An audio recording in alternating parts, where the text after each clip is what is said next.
मैं इसीलिए कहा था कि जुबली हिल्स में अगर हम सबको निकालना है तो कांग्रेस का जनाजा निकालना है। मैं इसलिए कहा था क्योंकि कांग्रेस का जनाजा इसलिए निकालना है क्योंकि रेवंत रेड्डी की हुकूमत, आपको जानकर हैरानी होगी कि जब मैं ये अल्फाज बोला कि कांग्रेस का जनाजा निकालना है तो तमाम वो मिनिस्टर्स, कांग्रेस के तमाम वो बड़े बड़े लोग मेरे घर पर आने के लिए तैयार हो गए और बोलने लग गए कि सलमान भाई आपको क्या होना हम देने तैयार है, सलमान भाई आपको क्या, आपको इख्तियार देने के लिए हम तैयार है। मगर मैं क्या बोला कि 21 तारीख से पहले अगर तुम खबरस्तान दे देते तो हम तुम्हारे पास चलकर आ जाते थे।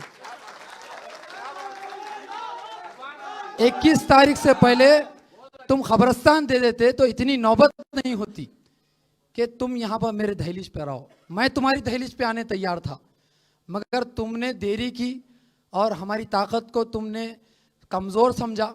आज मैं एक ऐसी ताकत के साथ हूँ जो सेकुलरिज्म को ज़िंदा रखती है।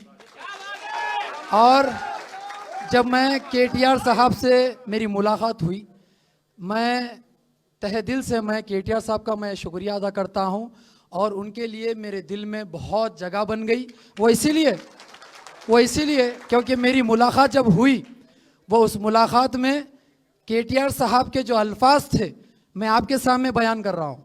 उन्होंने कहा कि सलमान भाई मुझे एक चीज़ का डर है, मुझे एक चीज़ का डर ये है कि हिंदुस्तान में जो हालात बनते आ रहे हैं वो हालात खुदा ना खास्ता हमारे तेलंगाना में क्यों होना हो जाए।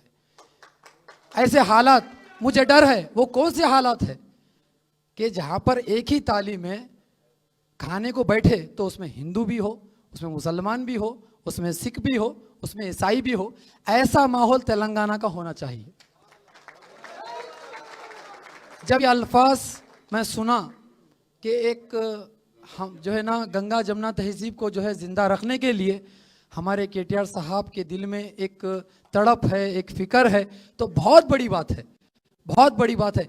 और एक चीज़ मैं मुतालबा किया केटीआर साहब से कि जो ग्रेवयार्ड का था तो 1 सेकंड नहीं लिए केटीआर साहब, 1 सेकंड नहीं लिए हाँ बोलने पर, क्योंकि वो बुनियादी हक़ है जो हमको मिलना भी ज़रूरी है और इंशाअल्लाह वो मिलकर रहेगा। अगर हम इख्तिदार के भूखे रहते तो हम कहीं पर और चले जाते, मगर हमको जो हक़ लेना है इज़्ज़त के साथ वो हम लेंगे इंशाअल्लाह, और वो केटीआर साहब देने के लिए तैयार है। और ये कांग्रेस की हुकूमत कल से ख़रीदने की कोशिश कर रही थी, कल से ख़रीदने की कोशिश कर रही थी, तमाम वो मिनिस्टर्स ख़रीदने की कोशिश कर रहे थे। तो मैं ये बात केटीआर साहब के सामने भी रखा। केटीआर साहब ने कहा कि हम लड़ रहे हैं, हम वॉरियर्स हैं, हम फाइटर्स हैं, हम हमारे हक़ लेने के लिए हम फाइट करेंगे। तो ये बात भी अच्छी दिखी। अब मैं एक कांग्रेस के जितने ज़िम्मेदार जो मेरे पीछे लगे हुए थे, कल से पूरी ताकत लगा लिए, पूरे मिनिस्टर्स आ गए, तमाम वो ज़िम्मेदार आ गए, ये बोलने लगे कि तुमको ये दे देंगे, वो दे देंगे, आदान वो ये कर देंगे, आप बस एक बार सीएम रेवंत रेड्डी साहब के साथ मुलाकात कर लो। मगर मेरा दिल जो है ना ज़मीर गवारा नहीं करा, ना मेरा ईमान गवारा करा कि मैं ख़बरस्तान का सौदा कर सकूं। ये लोग ख़बरस्तान नहीं दे सकते, वो सबको मालूम है। और हमारी जुबली हिल्स में जो लड़ाई है वो ख़बरस्तान की है और मेरा मकसद था ख़बरस्तान हासिल करना। वो केटीआर साहब आपको आगे बताएंगे इंशाल्लाह। और मैं उम्मीद कर रहा हूँ यहाँ जितने भी लोग यहाँ पर अब जो आए हैं पूरे जुबली हिल्स के ज़िम्मेदार है। हाथ उठाओ कितने जुबली हिल्स के मेरे साथ आए हुए।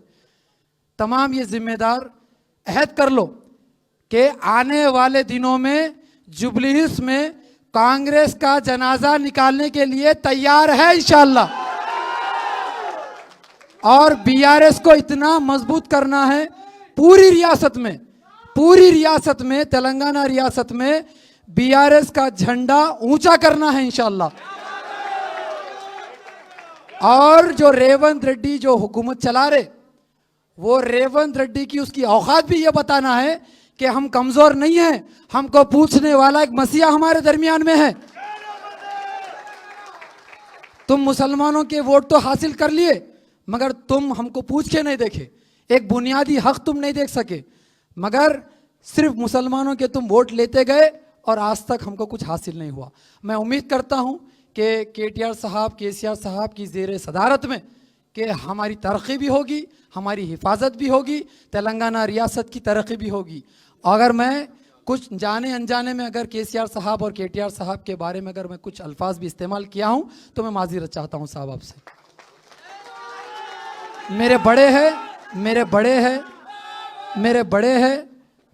हैं और मेरे दिल में इज्जत होती है बड़ों की, क्योंकि मेरी तरबियत हुई है बड़ों की इज्जत करना। अगर मेरी गलती होती है तो मैं नादिम भी हो जाता हूँ, ये मेरी तरबियत है। और आप सब जानते हैं कितने मुश्किलों से, कितने तकलीफ़ों से मैं गुजरा हुआ इंसान हूँ, बहुत मुश्किलों से गुजरा हुआ इंसान हूँ। सब जानते हैं यहाँ पर, सब जानते हैं यहाँ पर। और जुल्म करने वाले कोई और नहीं थे, वो हमारे ही लोग थे जो हमारे पे जुल्म करे।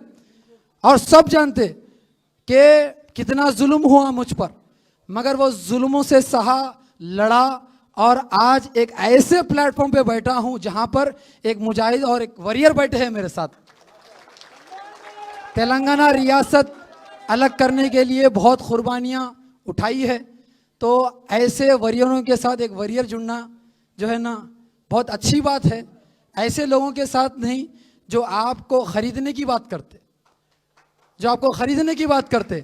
अगर मुझे अपने आप को बेचना होता तो कब की बेच चुका होता, मगर ये हमारा ईमान बेचने वाला नहीं है, ना हमारा ज़मीर गवारा करेगा।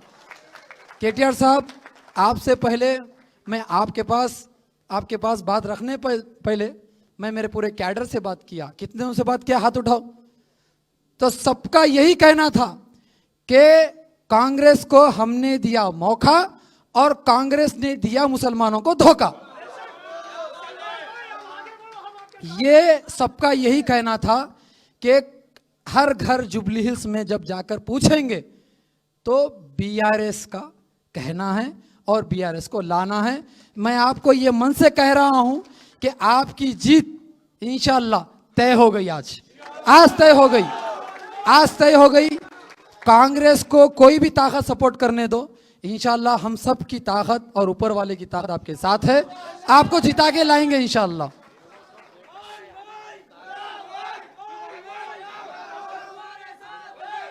आप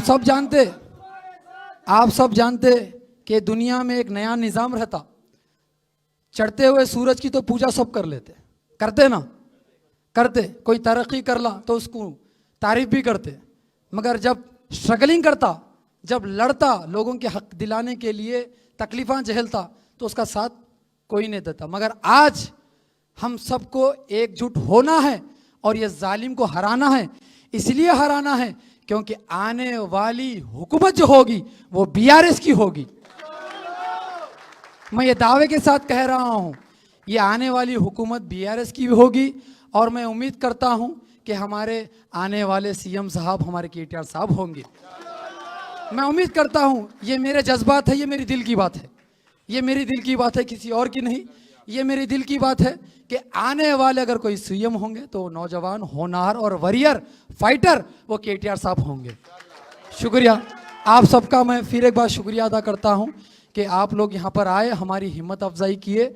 और पूरे तेलंगाना स्टेट में यही एक बात चल रही है कि जुबली हिल्स में बीआरएस का झंडा, गुलाबी झंडा लहराने वाला है। शुक्रिया। ये वो सब बेकार है, आने वाली कार है, ये वो सब बेकार है, ये वो सब बेकार है, ये वो सब बेकार है।